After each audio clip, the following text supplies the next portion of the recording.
Our Bible story for our little ones this week from the Jesus Storybook Bible is The Terrible Lie.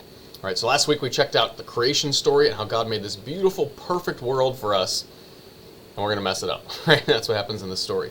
We all are probably pretty familiar with this story, right? Adam and Eve. God gives them one clear rule.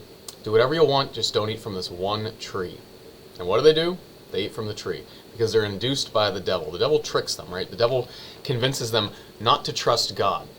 Right? And that's the terrible lie, is that God doesn't love you.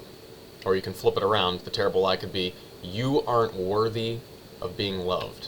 That is a lie, straight out of the pits of hell. Right? It's a lie from the mouth of the devil, but we all feel it sometimes. Little ones, big ones, adults, we start questioning, do people like me? Do people love me? Am I worthy of love?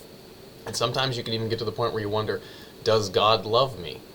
And hopefully this story will help you remember, yes, no matter what, God loves you. Because check out what happens at the end of this story. Adam and Eve messed up God's perfect world.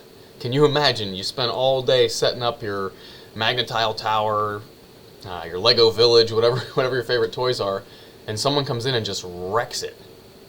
You're probably pretty mad, right? You probably want to scream and yell and stomp off and throw things. Guess what God does? God says, don't worry, I'm going to fix this. Right? And Adam and Eve realized they were naked, they hid, they made these goofy clothes out of leaves, and God's like, you look ridiculous. He gives them better clothes, right? And he doesn't abandon them. He promises to fix this. Someday, he's going to send a redeemer, a rescuer, his own son, Jesus Christ, to deal with this sin that is our fault, but God is going to fix it. Right? We're the ones that messed up the Lego Village. We're the ones that knocked down the Magnetile Tower. But God's ultimately going to come one day and fix it all. And that's the message. God loves us no matter what.